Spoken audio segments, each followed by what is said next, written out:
네, 오늘은 감사는 신앙입니다 라는 제목을 가지고 하나님 말씀 우리 아이들까지 있는데요, 우리 잠시 제가 짧게 오늘은 증거하도록 하겠습니다. 성경에서 우리에게 감사를 권유하지 않아요. 감사를 권유하는 것이 아니라 강요하고 있습니다. 감사를 어떻게 한다고요? 강요하고 있습니다. 성경에서는 우리에게 감사를 좀 했으면 좋겠다 정도가 아닙니다. 성경에는 수많은 구절을 우리에게 동원하여서 감사가 강요되어 있음을 우리는 말씀을 통해서 알 수가 있습니다. 성경에 등장하고 있는 이 감사에 대한 구절을 제가 나열하자면 하루 종일 나열해도 할 수가 없는데요, 여러분들이 잘 알고 있는 몇 가지 구절만 한번 좀 살펴보도록 할까요? 시편 104편 4절입니다.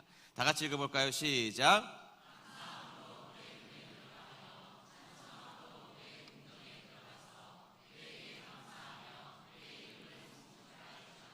아멘. 자, 예배하는 자리에 나올 때 우리는 감사함으로 하나님 앞에 나와야 한다는 것이죠. 자, 이 자리에 여러분들은 무엇을 가지고 나왔느냐? 네, 성경책도 가지고 나오고 여러 가지 가지고 나왔지만 감사를 들고 하나님 앞에 나오는 여러분 되셔야 한다는 것이죠. 네, 감사를 들고 나와야 된다는 것입니다. 네. 그리고 우리의 삶의 형편과 상관없이 우리는 항상 감사하는 자들이 되어야 된다는 성경적 강요가 있어요. 자, 빌립보서 4장 6절을 보겠습니다. 빌립보서 4장 6절. 다 같이 읽습니다. 시작.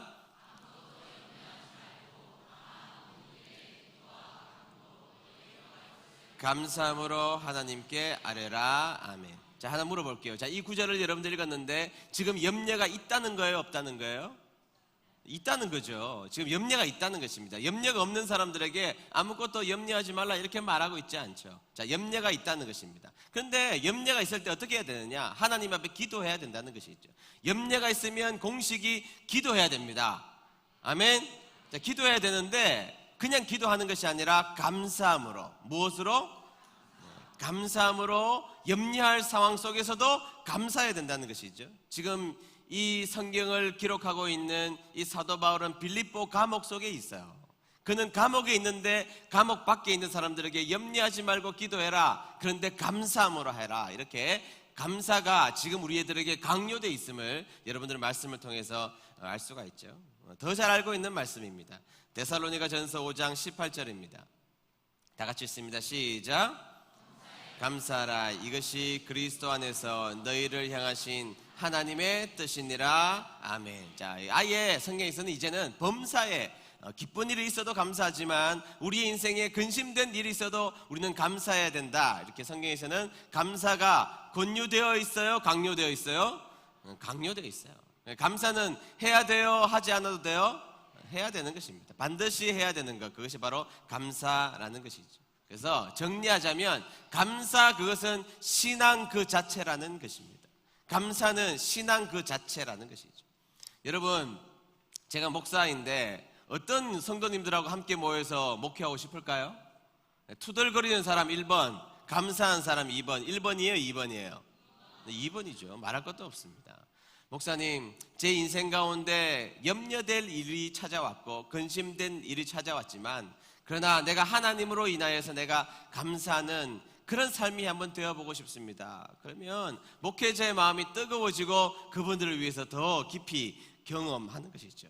목사님, 제가 주님의 일을 하다가 보니까 좀 욕을 먹었는데 이게 내가 할 수 있어요. 왜냐하면 하나님이 주시는 상급이 있으니까요. 이렇게 감사하는 자들이 있으면 더 우리가 힘을 합하여서 더 좋은 그 다음 단계까지 나아갈 수 있는 것이죠. 우리의 인생에 둔덕한 삶을 지나가는 여정이 있지만 그러다 감사하는 자들과 함께라면 얼마든지 그 둔덕한 삶을 우리는 뛰어넘을 수 있는 자리에 설 수 있다고 생각합니다. 그런데 여러분, 반면에 작은 일을 경험해도 항상 불평하는 사람들이 있죠. 자, 여러분, 어떤 사람하고 밥을 먹으러 갔다고 한번 생각해 보세요. 밥을 먹으러 갔어요. 밥을 먹으러 갔는데 처음부터 끝까지 불평한다고 생각해 보세요. 이 집의 간판은 별로, 물수건은 왜 이렇고, 이 집의 맛은 왜 이렇게 짜고, 왜 이렇게 달며, 왜 이렇게 매우며, 왜 이렇게 분칠절하고, 뭐 이런 말을 계속해서 처음부터 한다고 생각해 보세요. 다음부터 그 사람하고 밥 먹으러 가요, 안 가요? 안 간단 말이죠. 비록 우리의 인생 가운데 맛이 없으면 다음에 그냥 안 가면 되지, 말 안 하고. 괜히 옆에 사람들까지 힘들게 하고 어렵게 하는 사람들, 그 사람들은 바로 불평하는 사람들이라는 것입니다.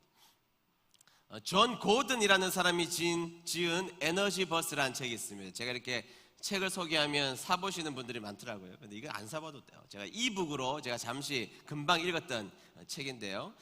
물론 베스트셀러이기는 합니다. 2까지 나왔는데요. 그 내용 중에 아주 일부를 제가 여러분들에게 소개를 하면, 세상에는 두 종류의 사람이 있다는 거예요. 두 종류의 사람이. 몇 종류의 사람? 네, 이 사람이 한 이야기니까 두 종류의 사람이 있는데, 하나는 함께 있으면 힘이 빠지는 사람이 있다는 거예요. 함께 있으면 뭐가 빠진다? 네, 힘을 빠지게 하는 사람이 있고, 그리고 또 한편에는 함께 있으면 힘이 생기게 하는 사람이 있다는 거예요. 여러분, 제가 이렇게 말하면 여러분들의 머릿속에 떠오르는 사람들이 있을지 모르겠습니다. 그런데 이 존 고던이라는 사람은 이렇게 이야기합니다. 나에게 힘을 빠지게 하는 사람들의 태도를 보면 매사에 불평, 불만, 신경질적이고 화를 잘 내는 사람, 지적을 많이 하고 이런 사람 옆에 있으면 힘이 빠진다는 것입니다. 그래서 그 책에서는 그런 사람들을 가리켜서 에너지 뱀파이어라고 불러요. 에너지 뭐라고? 뱀파이어. 에너지 흡혈귀라고 부릅니다. 자, 매사에 불평, 짜증, 화 이런 사람들이 옆에 있으면 우리의 힘을 다 에너지를 빼먹어가는 에너지 뱀파이어라는 것이죠. 자, 여러분들은 에너지 뱀파이어예요? 피 안 흘려도 뱀파이어가 될 수 있다는 것입니다. 어떻게 하면 매사에 불평하고 감사하지 않으면, 그리고 신경질적이고 사람들에게 공격적이면 그 사람들은 결국에는 주위에 있는 사람들의 힘을 빼는 에너지 뱀파이어가 된다는 것입니다. 여러분, 에너지 뱀파이어들이 있으면, 가정에 있으면 가정의 힘을 다 빼요. 우리의 자녀들 옆에 있으면 자녀들의 힘을 다 뺀단 말이죠. 교회에 있으면 교회의 힘을 다 뺀다는 것입니다. 그것이 바로 에너지 뱀파이어들의 중요한 특징이 에너지를 빼는 사람들이라는 것이죠. 여러분, 성경에서도 그런 종류의 이야기가 많죠. 자, 고린도전서 10장 10절을 볼까요? 예, 다 같이 읽습니다. 시작. 그들 가운데 어떤 사람들이 원망하다가 멸망시키는 자에게 멸망하였나니 그들과 같이 원망하지 말라. 아멘. 자, 어느 공동체, 이스라엘 공동체 가운데 원망하는 자들이 있었다는 거예요. 자, 원망하는 자들은 에너지 뱀파이어들입니다. 그런데 성경에서는 원망하는 자들이 있었는데 그들 때문에 망했다는 것이죠. 자, 한 공동체가 무엇 때문에 망했느냐? 원망 때문에 망했다. 원망 때문에. 여러분, 자꾸 원망하면, 그리고 불평거리가 있다고 해서 불평하기 시작하면, 그리고 감사할 수 없다고 해서 감사를 하지 않고 사람들에게 불평을 쏟아놓기 시작하면 그것이 망하는 길이에요. 성경에서 말하고 있잖아요. 여러분, 원망하다가 멸망시키는 자들에게 멸망하였나니. 자, 멸망시키는 자들이 누구를 타겟으로 보고 있느냐? 불평하는 자들. 사탄은 누구를 쳐다보고 있느냐? 원망하는 자들, 불평하는 자들을 보고 있다가 탁 그 먹이를 낚아채기 위하여서 쏜살같이 달려가 그들의 균열진 마음속에 들어가 그들을 무너뜨린다는 것이죠. 그래서 여러분, 우리의 인생을 원망으로 채워서는 안 된다는 것이에요. 우리의 인생을 원망으로 채우기 시작하면 그 사람들이 바로 에너지 뱀파이어들이 되고 만다는 것이죠. 여러분, 우리는 우리의 주위에 감사를 넘치게 해야 될 사명이 있는 줄 믿습니다. 그래서 우리 모두는 에너지 뱀파이어가 아니고 에너지 뱅크가 되어야 되는 것이죠. 에너지 뱅크. 여러분, 우리의 자녀들이 인생을 살다 보면 좀 부족할 수 있죠. 여러 가지, 요새는 옛날에는 비교해봤자 뭐 농사 같으면 힘이 있냐 없냐 뭐 이런 거 비교가 단순하지만 요즘 세대는 매우 복잡해서 열 몇 가지를 순간적으로 사람들이 비교당합니다. 옛날에는 한두 가지로 비교당하지만 요즘에는 열 몇 가지로 우리들의 자녀들이 비교당하고 있어요. 지금 순간적으로 열 몇 가지로 비교당하고 있는 이 험악한 세상 가운데 아이들이 살아가고 있습니다. 그런데 여러분, 이 아이들에게는 근자감이 있어야 됩니다. 근자감이 원래는 근거 없는 자신감이죠. 근거 없는 자신감이 있는 자들이 있는데, 저는 그런 의미로 말한 게 아니라 근거 있는 자신감으로 근자감을 말한 거예요. 어떤 아이들이 근자감이 있느냐, 근거 있는 자신감이 있느냐? 네, 우리의 부모들이 항상 감사하고 항상 축복하고 항상 격려하고 항상 감사하는 부모들 옆에 있으면 아이들에게는 무엇인가 모르는 것이 아니라 무엇인가 분명히 깨닫는 근거 있는 자신감, 근자감을 가지게 된다는 것입니다. 그래서 여러분, 주위에 있는 사람들에게 근자감을 줄 수 있는 귀한 백성들 되시기를 주의 이름으로 축복합니다. 그래서 여러분, 우리의 인생이 사실은 에너지 뱀파이어 인생으로 살아가는 경우가 얼마나 많이 있어요. 그렇죠? 근데 에너지 뱀파이어들은 이성적이고 냉철하신 사람들이 많아요. 그래서 목사님, 제가 없는 소리 했습니까? 목사님, 제가 없는 소리 했습니까? 그런데 여러분, 있는 소리 하면 그것이 힘 빼는 소리예요. 사실을 이야기하면 힘 빼는 소리예요. 공부 못하는 아이에게 공부 못한다 그러면 힘 빠지는 것이죠. 그렇죠? 여러분, 우리의 인생 가운데 사실을 사실대로 말하기 시작하면 그때는 주위에 있는 모든 사람들의 힘을 빼게 한다는 것입니다. 그래서 여러분, 우리가 인생을 살아갈 때 사실을 이야기하는 것이 아닙니다. 진실을 이야기해야 됩니다. 제가 항상 강조하는 건데, 사실은 있는 그대로를 말하는 것이지만 진실은 사실에다가 사랑을 더해서 말하는 것입니다. 사실은 반찬이 없죠. 없기는 없는데 진실하게 말하자면 있는 반찬 맛있다고 말하는 거, 그것이 진실한 말이죠. 그런 말 하기 싫어요? 네, 그런 말 할 수 있는 여러분 되시기를 축복합니다. 그래서 여러분, 성경에서는 부족함 속에서도 감사하는 인생이 되어야 하는 인생이, 삶이 되어야 한다는 것입니다. 제가 연애를 좀 오래 했죠. 중학교 때 연애를 했는데 저는 매우 건전하게 연애를 했습니다. 왜냐하면 저희 집사람, 그 당시에는 저희 집사람이 성경이니까 성경위의 담임 선생님이 뭐라고 그랬는가 하면, 너희들 연애하지 마! 그런데 성경이 남자친구 같으면 연애해. 그랬다는 거 아니에요. 그러니까 얘들아, 연애를 하려면 목사님 같은 사람 찾아. 잘 없어. 그런데 중요한. 근데 제가 연애할 때 우리 집사람한테 중3 때 87년도에 선물한 책이 있어요. 사실은 제 친구가 저에게 선물했는데 제가 읽고 너무 좋아서 그 책을 우리 집사람에게 선물했어요. 그 책이 리처드 바크가 지은 갈매기의 꿈입니다. 제가 여기 보면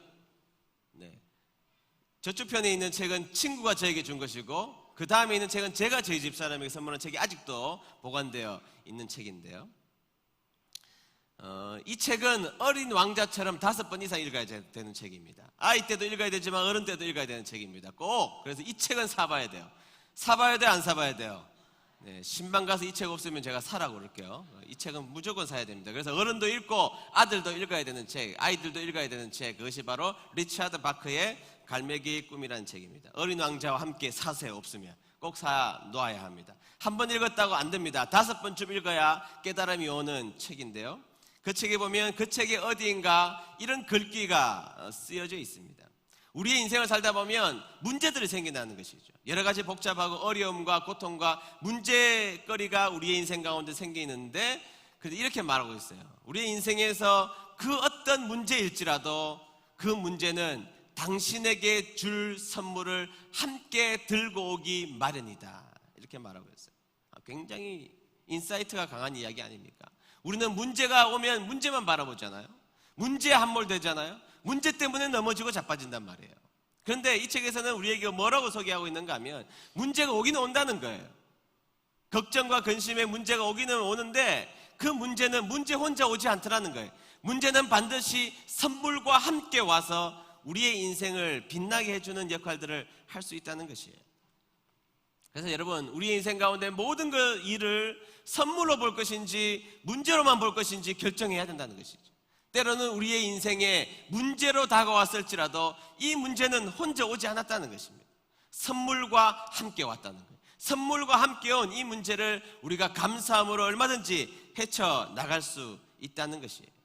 여러분, 이것이 갈매기의 꿈에서 나오는 이야기가 아니라 사실은 성경에서 나오는 중요한 요청이라는 것이죠. 문제가 있습니다. 고통이 있습니다. 그러나 그 문제와 고통은 그것으로만 종착역으로 우리를 이끌지 않아요. 문제가 있지만 그 문제와 함께 하시는 하나님의 역사를 경험하게 되고, 더 오는 성도들의 손길을 경험하게 되고, 내 인생에 놀라운 깨달음을 얻게 되고, 아멘. 네, 그래서 이 문제는 문제로만 우리에게 다가오는 것이 아니라 놀라운 은혜와 선물로 우리에게 다가온다는 사실 기억하는 여러분 되셔서 감사하는 여러분 되시기를 주의 이름으로 축복합니다. 그리고 우리가 읽었던 성경 말씀에서는 아주 중요하게 감사해야 될 이유를 한 가지 말씀해 주고 있어요. 그것을 우리가 한번 보고 마쳤으면 좋겠는데, 골로새서 3장 17절입니다. 다 같이 읽습니다. 시작.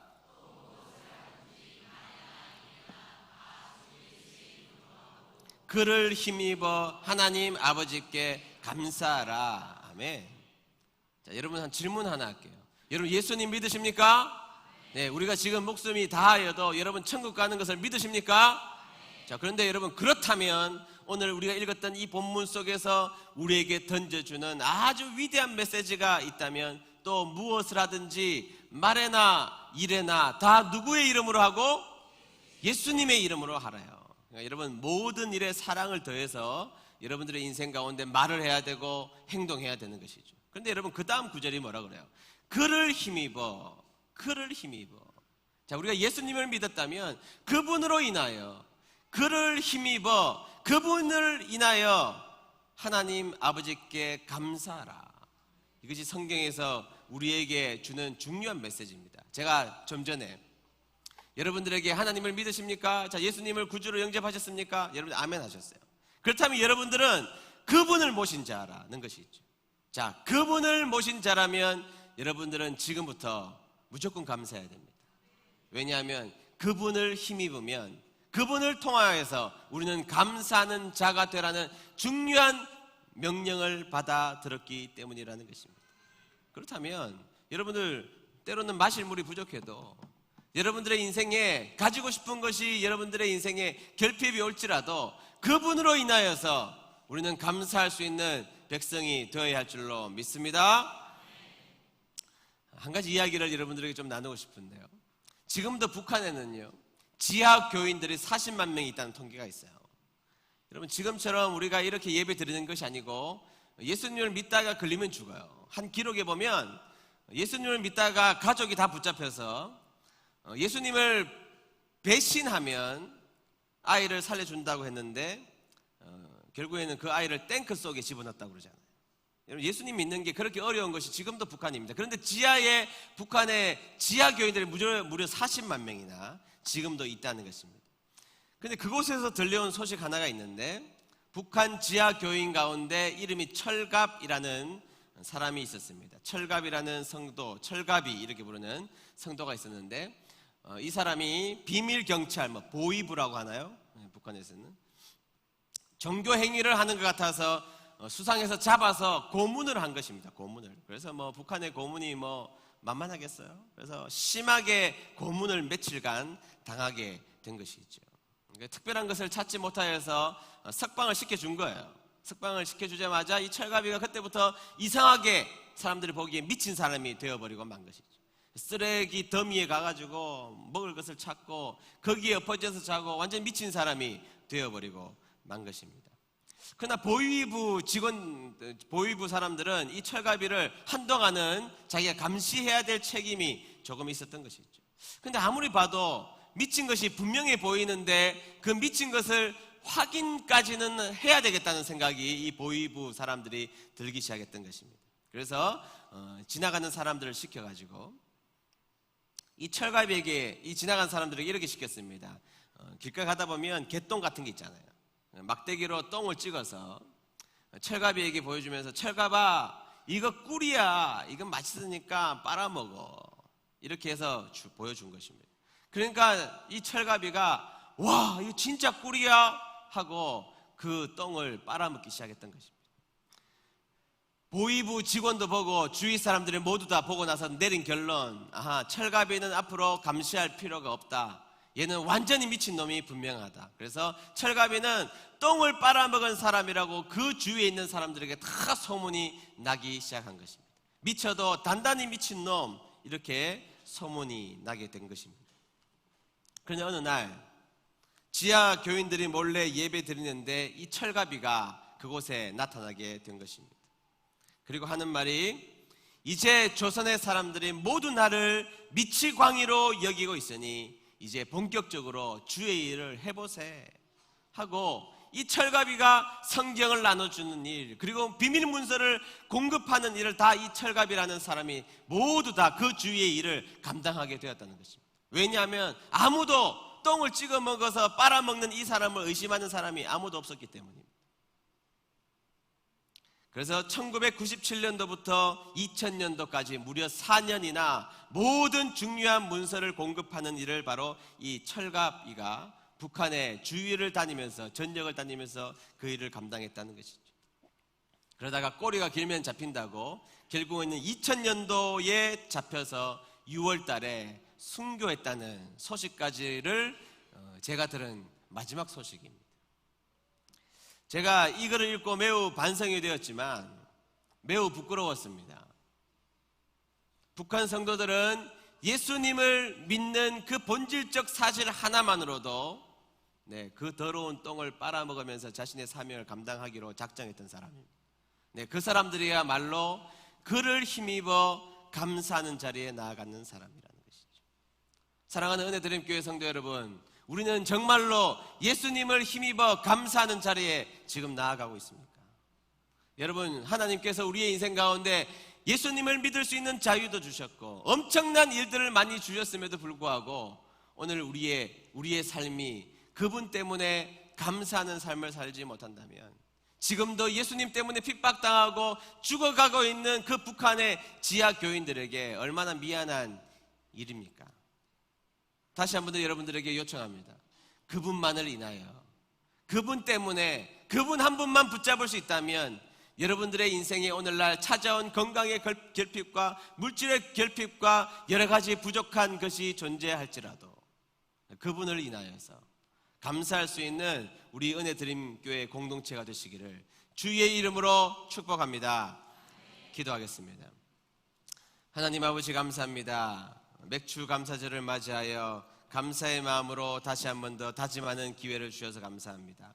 하나님, 우리가 속해 있는 곳에서 우리가 아름다운 에너지 뱅크로 살아갈 수 있도록 도와주시고 우리가 살아가고 있는 삶의 현장에 여러 가지 문제가 있을지라도 이제부터는 주님만으로 감사하는 삶이 될 수 있도록 하나님 도와주시옵소서. 오늘 온 가족이 함께 모였습니다. 믿음의 전통을 아름답게 이어가는 가정들이 될 수 있도록 도와주시고 믿음의 승리가 넘치는 은혜드림교회 공동체가 될 수 있도록 역사하여 주시옵소서. 예수님의 이름으로 기도드리옵나이다. 아멘.